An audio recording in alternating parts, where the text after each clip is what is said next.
ಕೊಟ್ಟ ಜಾಗವನ್ನು ವಾಪಸ್ ತಗೊಂಡ್ರೆ ದೈವ ಕೊಟ್ಟ ಮಾತಿಗೆ ತಪ್ಪಿದಾಗ ಆಗೋದಿಲ್ಲ. ಫುಡ್ ಏನ್ ಹಾಕ್ತೀರಾ? ಇಡ್ಲಿ. ನಾಯಿಗೆ ಬರೀ ಇಡ್ಲಿ ಹಾಕ್ತೀರಾ? ಜೊತೆ ಚಟ್ನಿನೂ ಹಾಕ್ತೀವಿ. Hello everyone, this is Soundarya Athimuthu from the Quint and you're listening to Do I Like It? A Quint production where we review anything and everything under the sun. In this episode, I'll tell you, do I like, you know what, I don't know how to title this. With the massive success of films like KGF and Kantara, I thought I should do a podcast. So what is this going to be about? Do I like Kannada films? Do I like Kannada films being called regional cinema? Or do I like Kannada films being called Indian cinema and not regional cinema? Let's find out.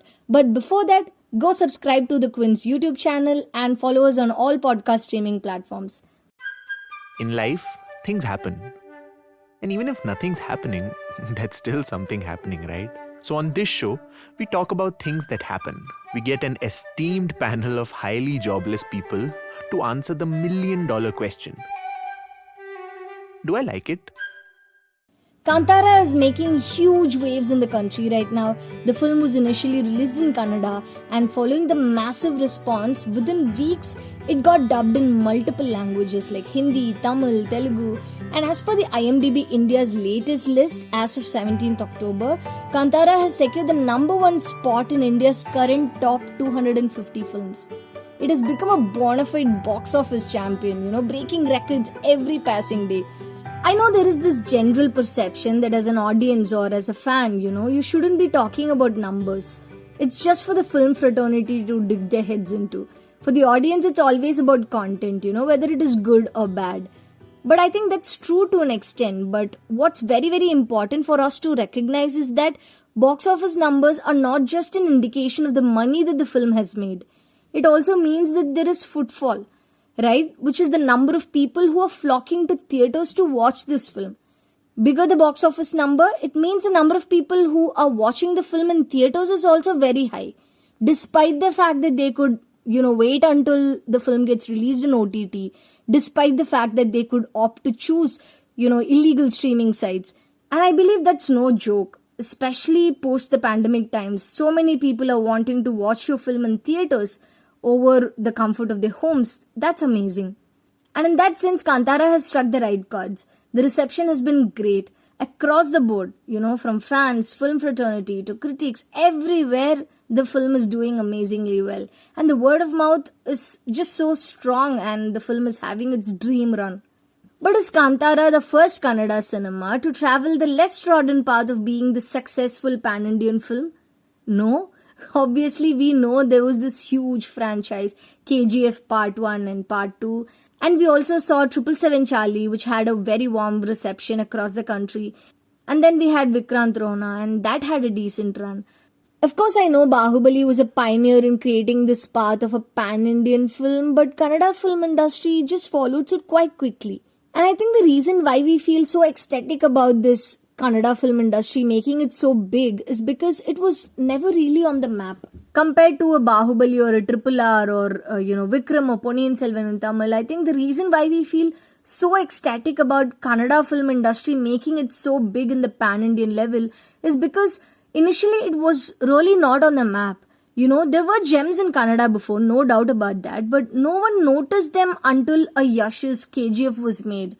Right? For example, in Tamil or Telugu or Malayalam industry, they did get their due recognition, if not abundantly, at least adequately.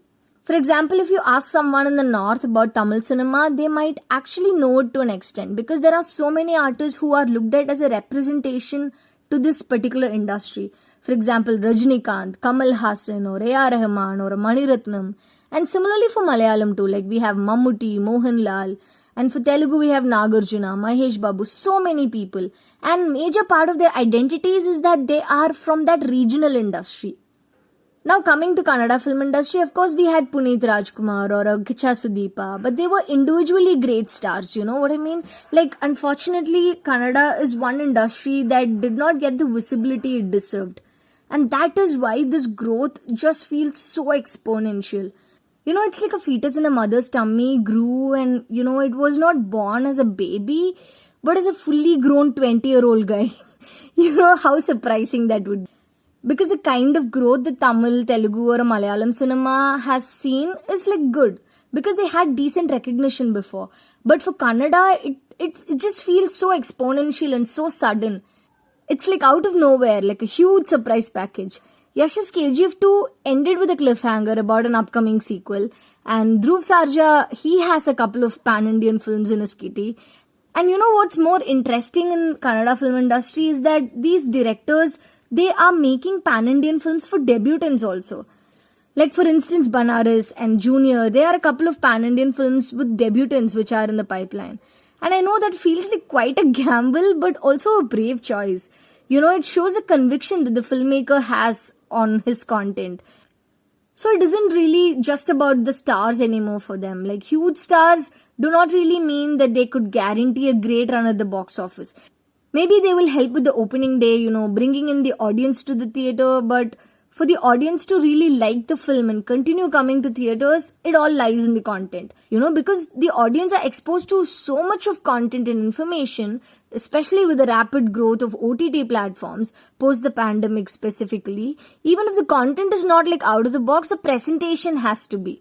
And number 3, the availability of subtitles and dubbed versions, you know, available on OTT and other platforms, that has played a very, very important role in the rise of Kannada cinema. And number 4, one reason why not just Kannada cinema, but in general Tamil, Telugu or Malayalam cinema is doing exceptionally well is because Bollywood is slacking a bit. I know that's a cheeky dig to take at Bollywood, but I think it is partly true. You know, there is this dearth of engaging Bollywood films. Of course, there are exceptions, but of late, we aren't really seeing very, very engaging, very entertaining films. So that I think has created kind of a vacuum and you know, people have started to discover other regional cinema.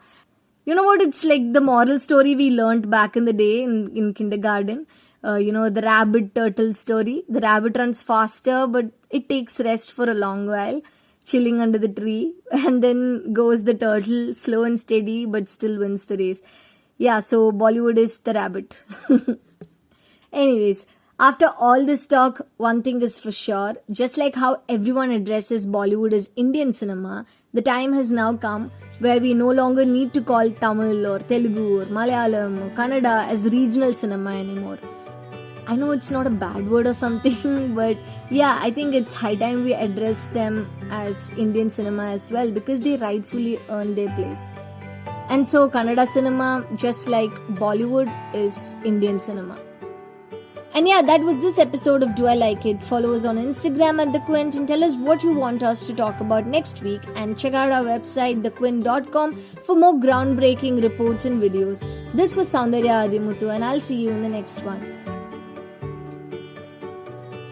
Do I Like It? Is a Quint original podcast hosted by Soundarya Athimuthu, executive produced by Shelly Walia and Ritu Kapoor, produced by Anjali Palod, edited by Prateek Liddu. Uses audio from Kantara, KGF and 777 Charlie. Theme music from BMG Production Music.